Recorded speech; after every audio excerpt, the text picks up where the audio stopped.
Sok szeretettel köszöntök mindenkit, ez itt a Mobil Arena YouTube csatornája, a Barcelonában vagyunk, mögöttem spanyolok buliznak a kertben, ha behalaszik valami, előre is elnézést kérnek, de hát ugye nem ez a lényeg itt, hanem az, hogy volt egy Honor rendezvény, ami egy nagy bejelentés volt, egy nagyszabású bejelentés volt, inkább így fogalmaznék, 4 terméket mutattak be, ebből 2-nek van értelme, egy az még prototípus, és lehet, hogy egy ponton lesz belőle értelme, és van még egy, ami már kicsit túl van a prototípus fázison, de szerintem nincs értelme. Úgyhogy ezekről fogunk mindjárt beszélgetni. Hadd mondjam el, hogy az egy elég hosszú felvezetés volt, mire elértünk a konkrét termékekre, mert természetesen fényezte magát a Honor minden fronton, ahol képes volt rá, de hát ugye általában így zajlik egy ilyen corporate bullshit-tel megtámogatott sajtóesemény. Elmondták, hogy ők milyen szuper sokat dolgoznak az AI-on, meg hogy mennyire innovatívak, meg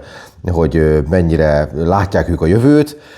Meg volt szó az új boltjukról, meg az alfa stratégiáról, meg tényleg mindenről, amit el tudsz képzelni, és akkor utána végre elkezdtünk foglalkozni a termékekkel is.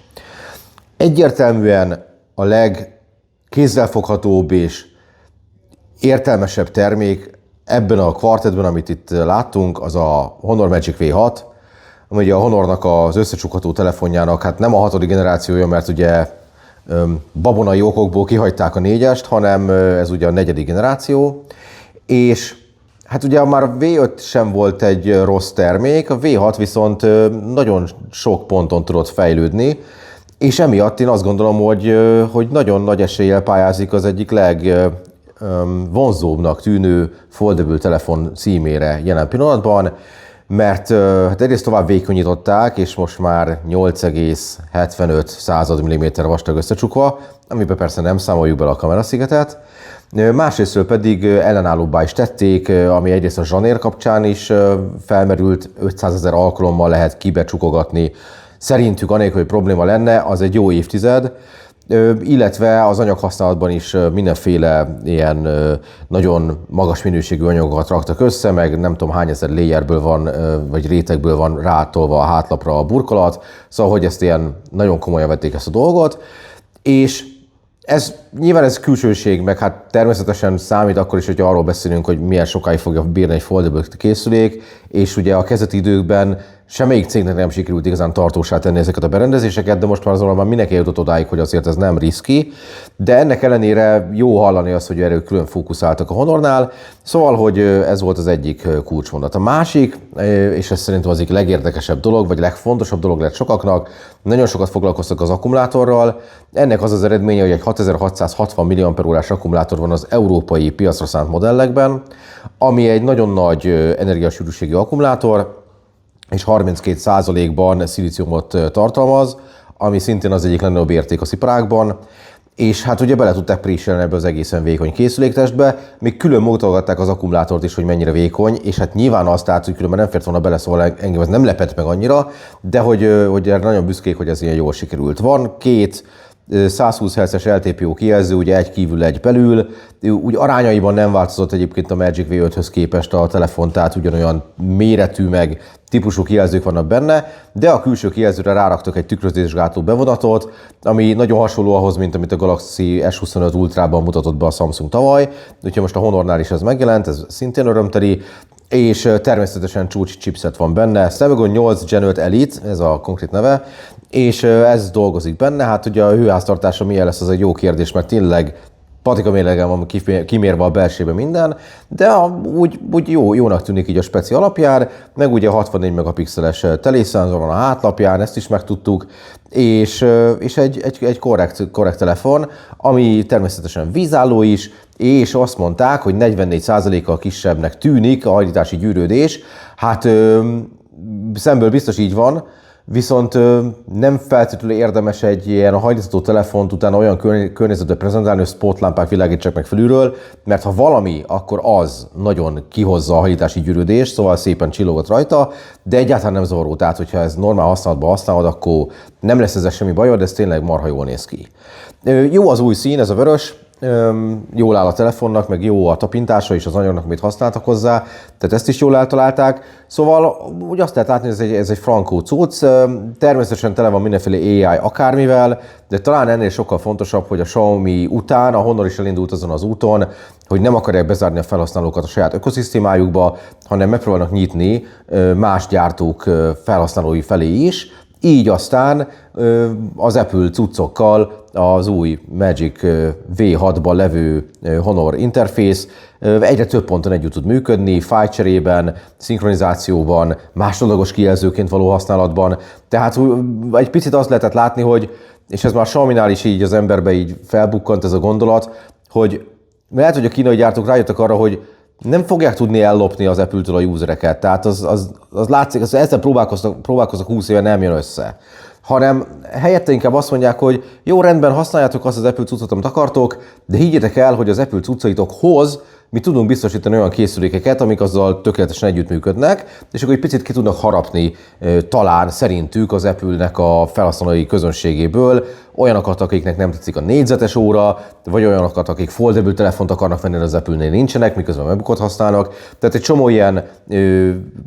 lepattanóra rá lehet menni, és egy picit ezt lehet érezni, hogy a Xiaomi után a Honor is ebbe az irányba indult el, és én ezt abszolút üdvözlöm, tehát szerintem az a jó, hogyha az ökoszisztémák átjárhatóak. Úgyhogy a Magic V6 ez egy korrekt, jól sikerült telefon így papíron, kézbefogva is, ugye elég sokat lehetett utána nyomkodni, de még nincsen magyarországi megjelenési időpont, és nincsen ár sem. Nem hiszem, hogy ez a 2000 eurós ár alá tudna menni egyáltalán, de egy életképes versenytárs a Galaxy Foldok mellett. Mondom ezt úgy, hogy ugye most már van a Motorola-nak is Foldja,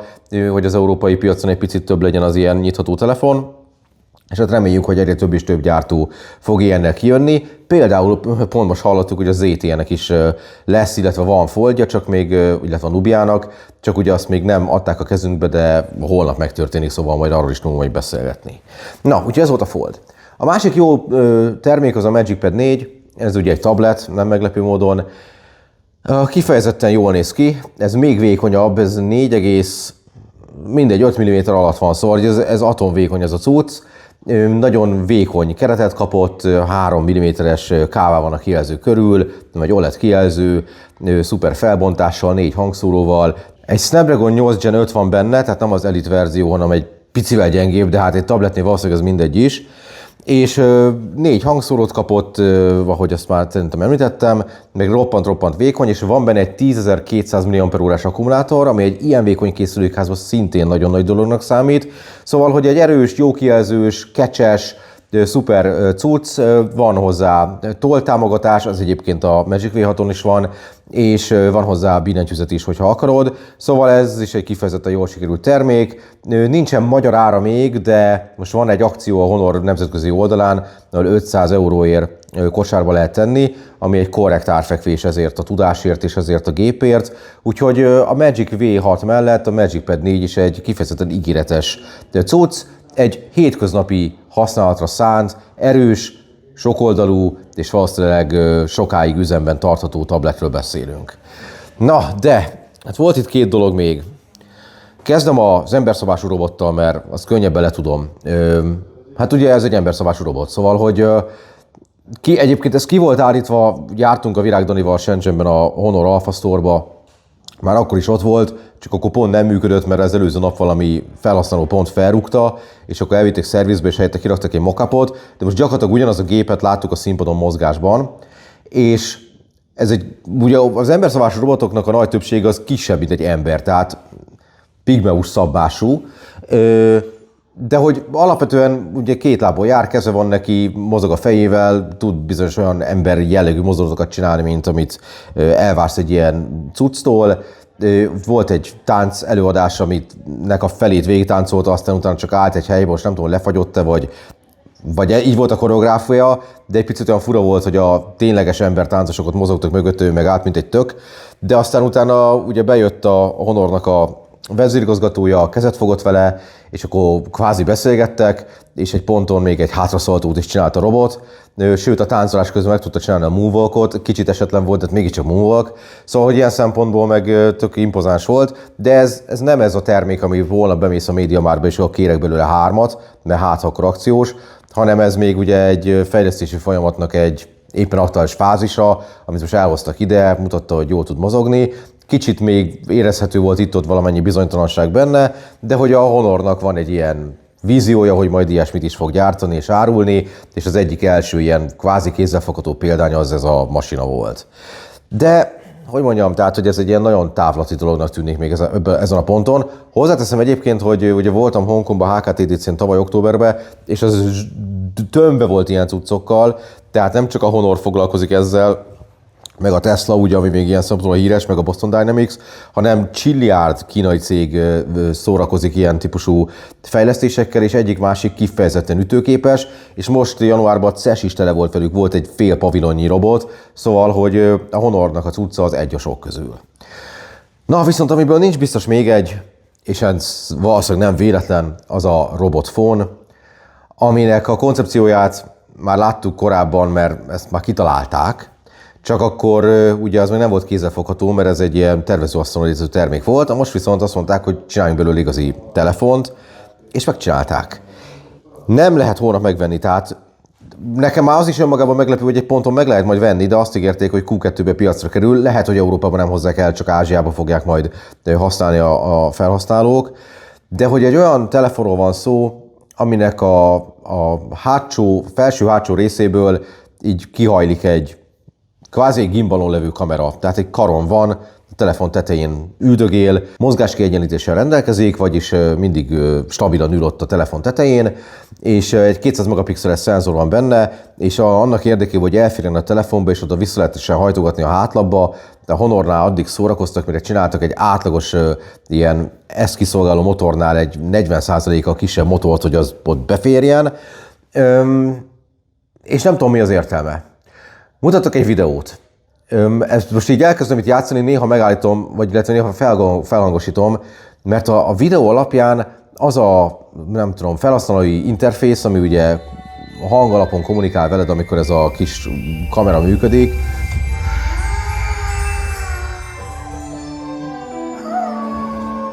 az egy retardált 5 éves szintjén van, aki rácsodálkozik egy kutyára is, tehát, hogy, és ilyen hülye hangon kommunikál. Szóval, hogyha ezt komolyan gondolják, akkor ez szerintem ez teljes tévedés, tehát attól még, hogy cukinak akarnak csinálni valamit, attól még az nem lesz jó, pláne nem lesz semmire alkalmas, viszont roppant idegesítő. Tehát, hogy ez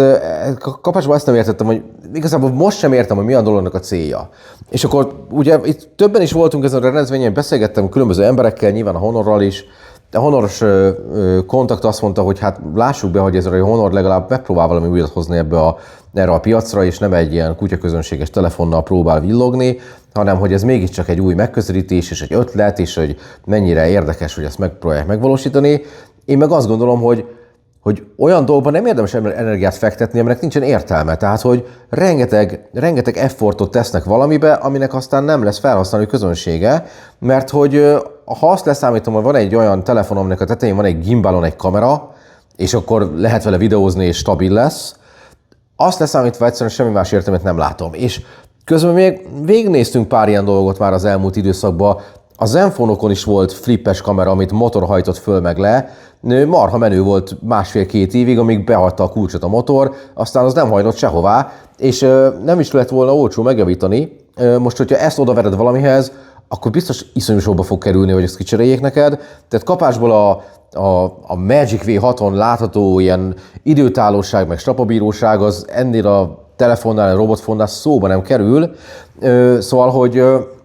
hogy őszintén szólva, már a dolognak a koncepcióját sem értettem, és ezzel most is így vagyok, tehát, hogy minek kéne ez nekem? Miért lesz nekem ettől jobb az életem? Milyen új funkciót hoz az életembe, ami eddig nem volt meg, azon kívül, hogy néz rám, és fejhangon próbál velem kommunikálni. Tehát egyszerűen nem látom azt a use case, nem látom azt a szenáriót, amikor minden más telefonnal kudarcot vallok, de a robotfón, ha az ott van nálam, akkor megmenti ezt a helyzetet. Tehát ilyen szerintem nincsen. Értem azt, hogy a stabilizátorral remek videókat lehet csinálni, erre vannak céleszközök, többek között DJI Osmo néven, vannak külön gimbalok, amiket vehetsz a telefonodhoz töredékáron, meg vannak